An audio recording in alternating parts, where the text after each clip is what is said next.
बिस्मिल्लाहिर्रहमानिर्रहीम। 10th class lecture number 5E और exercise 5.5। इसके जो से दो क्वेश्चन रह गए थे, क्वेश्चन नंबर 5 और क्वेश्चन नंबर 6। क्वेश्चन नंबर 5 ये है कि इफ़ एक L एक सेट है x such that x belongs to natural number and those natural numbers are less than or equal to 5। y एक और सेट है और उसके एलिमेंट्स हैं y such that y belongs to prime number and those prime numbers are less than 10। Then make the following relations from L to M। L to M से मतलब ये कि हमने कार्टेशियन प्रोडक्ट हमने फाइंड करना है और वो L टू M हमने फाइंड करना है, ठीक है। और उसके बाद हमने ये चार जो से रिलेशन है वो हमने ये फाइंड करने हैं। देखें सोल्यूशन में सबसे पहले तो हमने ये करना है कि ये जो सेट बिल्डर नोटेशन फॉर्म में जो दिए हुए हैं इनको हमने जौन सा है पहले टेबुलर फॉर्म में लेकर आते हैं।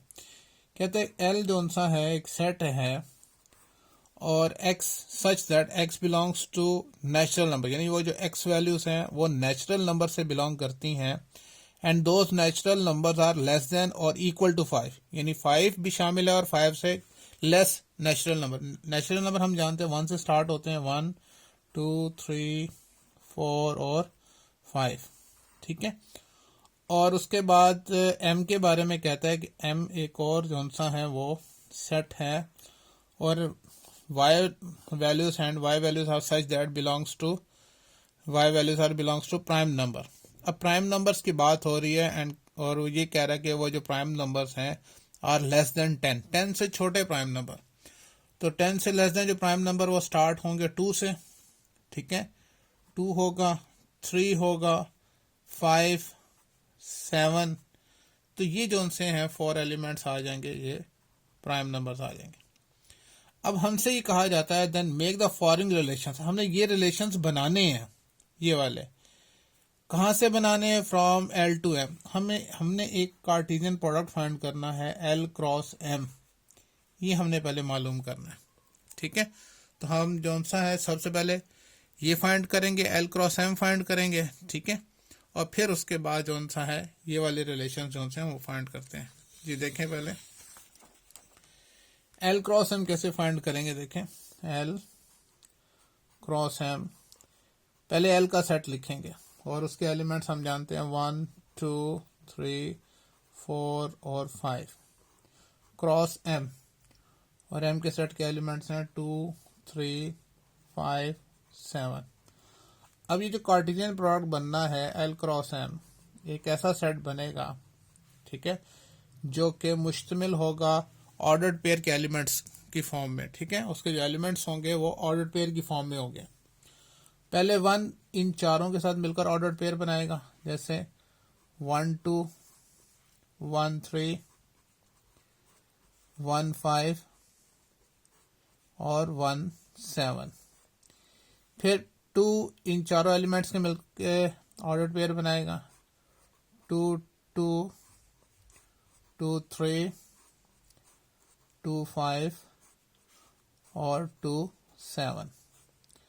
उसके बाद 3 जो सा है वह इन चारों एलिमेंट्स के मिलकर ऑर्डर्ड पेयर बनाएंगे, यानी 3 2 3 3 3 5 और 3 7।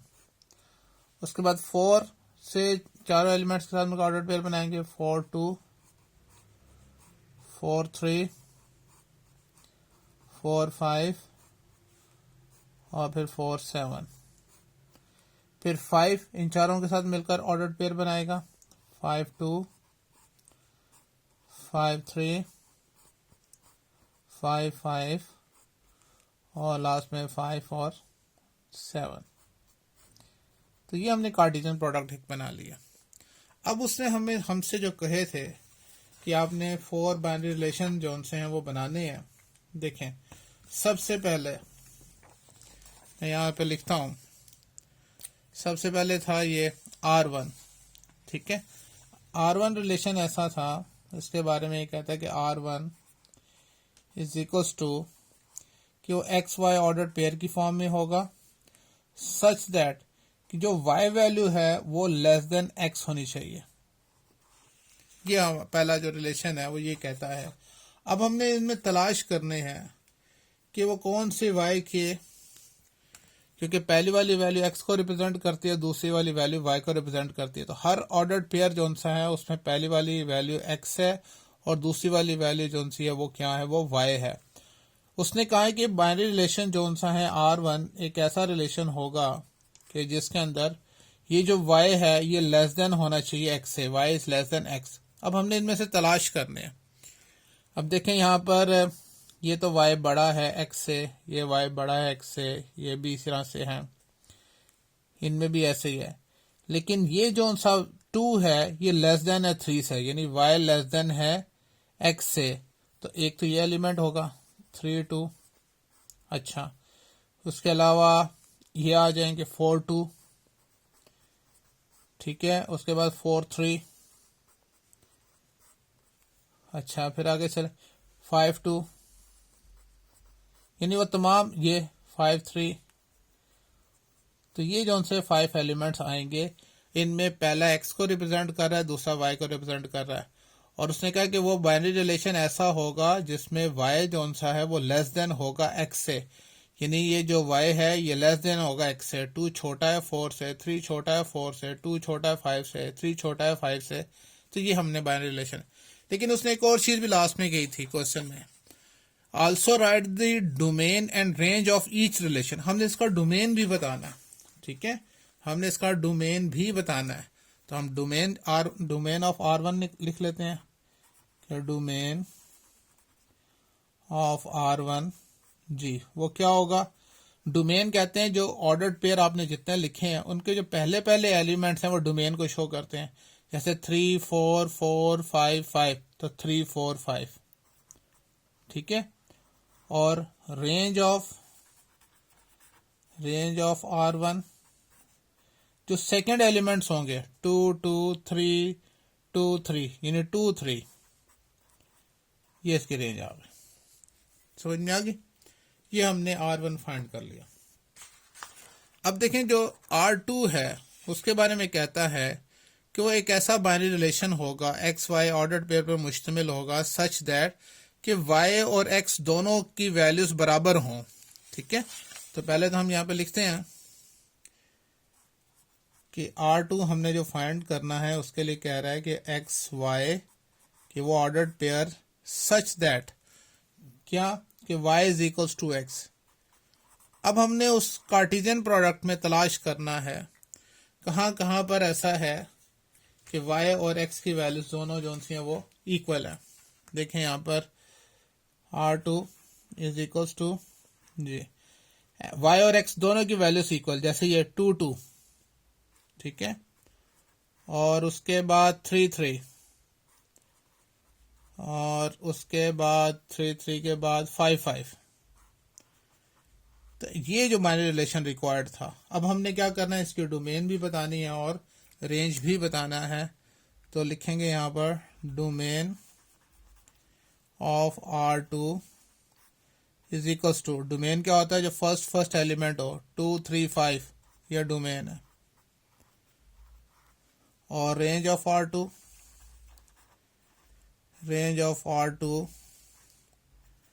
जो सेकंड एलिमेंट्स है वो भी 2 3 5 है। तो ये हमने इसका जो सा है वो सेकंड बाइनरी रिलेशन फाइंड कर लिया, ठीक है। अच्छा, इसके बाद जो सा है देखें नेक्स्ट जो सा है हमने फाइंड करना है थर्ड रिलेशन। और वो थर्ड रिलेशन क्या कहता है कि एक्स वाई ऑर्डर्ड पेयर का है सच दैट कि एक्स और वाई की वैल्यू दोनों को प्लस करें तो 6 आए। ये हमने थर्ड बाइनरी रिलेशन फाइंड करना है। तो पहले तो हम यहाँ पे लिख लेते हैं binary relation R3 that is equals to X Y such that X plus Y is equals to 6, ठीक है। अच्छा, अब हमारे पास जो सा है वो ये था। अब इसमें से हमने तलाश करना है कि x और y की वो कौन सी वैल्यूज है जिनको ऐड करें तो 6 आए। जैसे यहाँ नजर आ रहा है 1 + 5 करेंगे तो 6 आएगा। तो R3 में जो पहला एलिमेंट है वो होगा 1 5। अच्छा, उसके बाद और कौन सा 6 होता है, जैसे 3 और 3, 3 + 3 6 आ जाएगा। ठीक है, और कौन सा एलिमेंट है जिन दोनों को प्लस करें तो 6 आए, 4 + 2, 4 + 2। इसके अलावा कोई भी ऐसा नहीं है एलिमेंट जिनके एक्स और वाई को ऐड करें तो वो क्या आए, 6 आए। तो इसके 3 एलिमेंट्स हो गए। अब हमने क्या करना है, इसका डोमेन भी फाइंड करना है और रेंज भी फाइंड करना है। तो लिखेंगे domain of R3 is equals to, जी क्या डोमेन आएगी, 1 3 4, 1 3 4, और range of R3 second element है 5 3 2, तो 2 3 5 तरतीब से हम लिख लेंगे।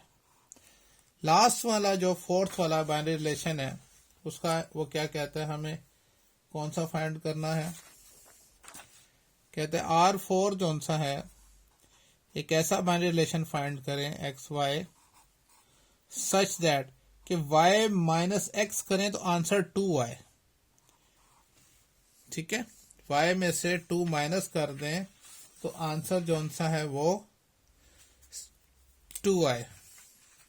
अब देखें यहां हमने तलाश करना है, y में से x माइनस करें, जैसे ये 3 में से 1 माइनस करें तो 2 आता है। एक तो ये एलिमेंट हो गया, लिखेंगे यहां पर R4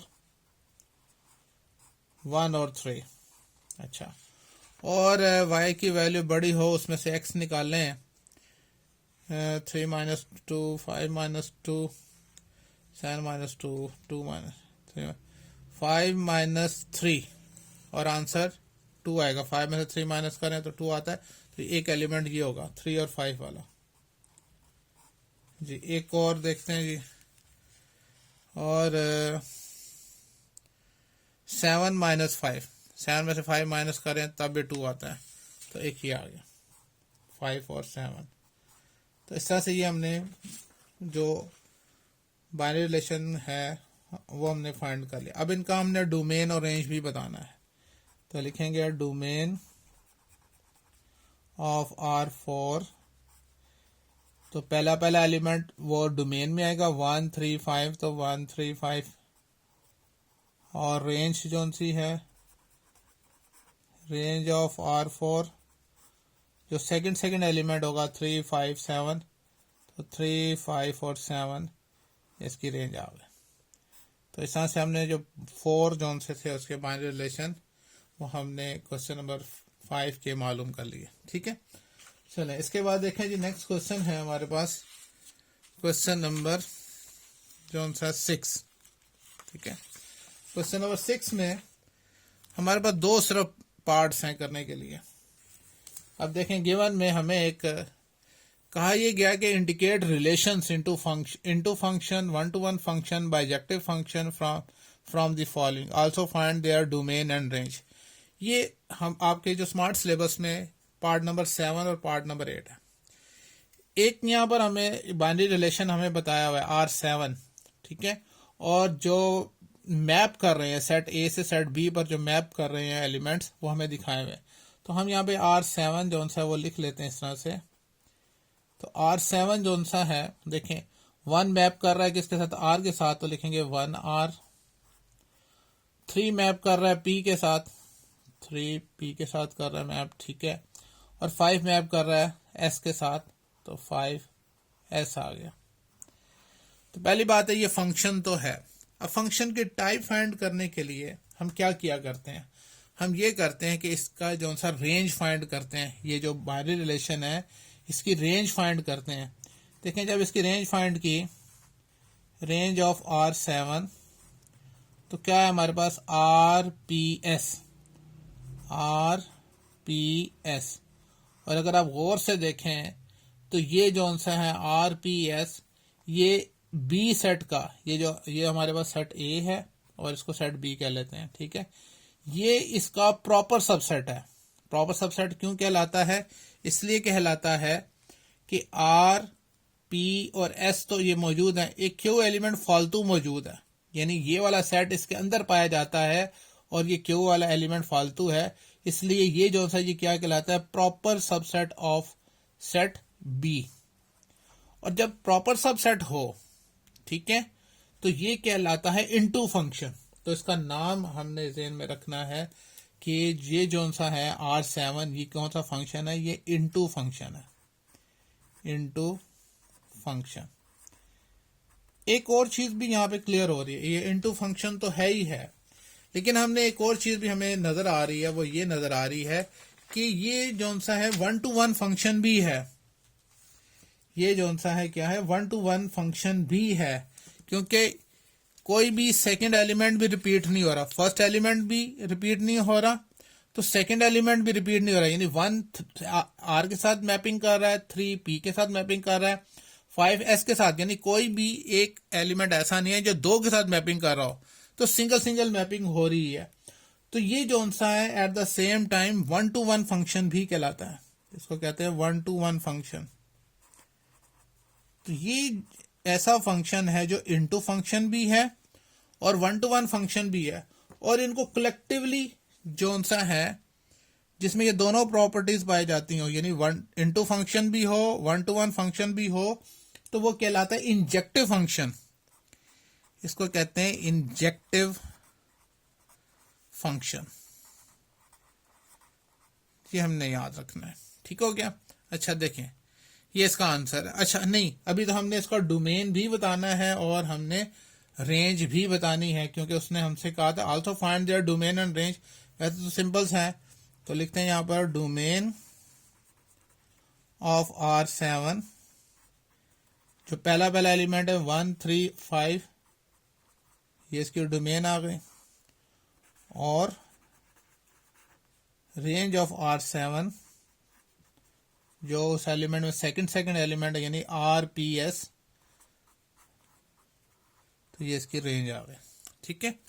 अब देखें पार्ट नंबर जो नेक्स्ट है 8, अब उसको देखें। पार्ट नंबर 8 में देखिए हमारे पास सबसे पहले तो ये फंक्शन लिख लेते हैं, ये जो मैपिंग हुई है, हम इसका बाइनरी रिलेशन जिसको कहते हैं, बाइनरी रिलेशन इसका लिखते हैं। बाइनरी रिलेशन यानी 8 बाइनरी रिलेशन है ये। 1 मैप कर रहा है C के साथ, 1C, 3 मैपिंग कर रहा है A के साथ, 3A, और 7 B के साथ मैप कर रहा है, 7B, ठीक है। अच्छा, पहली बात है ये फंक्शन तो है, इसमें नो डाउट। क्या ये फंक्शन है? ये फंक्शन नहीं है। क्यों? फंक्शन की जो डेफिनेशन है वो तो ये कहती है कि उसका अगर डोमेन निकालें तो that is equal to set A आना चाहिए। ये सेट ए है और ये सेट बी है। जिस सेट से दूसरे सेट पे मैपिंग हो रही है, वो जो पहला वाला सेट है उसके बारे में बात हो रही है कि अगर उसका डोमेन निकालें, फंक्शन की डेफिनेशन भी यही है। अगर मैं फंक्शन को यहाँ पर डिफाइन करूं तो फंक्शन की डेफिनेशन क्या कहता है? फंक्शन की डेफिनेशन ये है कि अगर आप डोमेन फाइंड करें किसी का भी उस फंक्शन का, जो कि लेट्स सपोज हमारे पास एक सेट ए है और ये सेट बी है, तो इससे मैपिंग हो रही है, सेट बी के पर मैपिंग हो रही है, और आप डोमेन निकालें और वो इक्वल टू सेट ए आए, यानी इस सेट के एलिमेंट्स आए। पहली कंडीशन तो ये है। दूसरी कंडीशन ये है कि जो फर्स्ट एलिमेंट ऑर्डर्ड पेयर में, ये वाले फर्स्ट एलिमेंट 1 3 और 7, उनमें रेपिटेशन नहीं होनी चाहिए, वो बार बार रिपीट ना होते हो। नो रेपिटेशन, नो रेपिटेशन, ठीक है, in first element of ordered pair, in first element of ordered pair. इन दोनों कंडीशन का फुलफिल होना जरूरी है। ये दोनों फुलफिल होंगे तो वह फंक्शन कहलाएंगे। लेकिन इस गिवन इस केस के अंदर ये तो फंक्शन ही नहीं है। It is not a function. आप इसका आंसर लिखेंगे it is not a function. ये फंक्शन ही नहीं बनता, ये फंक्शन है ही नहीं है। क्यों नहीं है? इसलिए कि जब हम इसका जो सा डोमेन निकालते हैं, डोमेन ऑफ R8, तो वो क्या आएगा? 1 3 7, 1 3 और 7, which is not equal to set A. वो सेट ए के इक्वल ही नहीं, क्योंकि 5 एलिमेंट तो मौजूद ही नहीं है, तो that's why it is not a, because it is not a function, तो ये फंक्शन नहीं है। तो इस तरह से हमारा ये जो है चैप्टर नंबर 5 कंप्लीट हो गया। तो इंशाल्लाह ताला अब नेक्स्ट आगे हम देखेंगे। ओके, अल्लाह हाफिज़।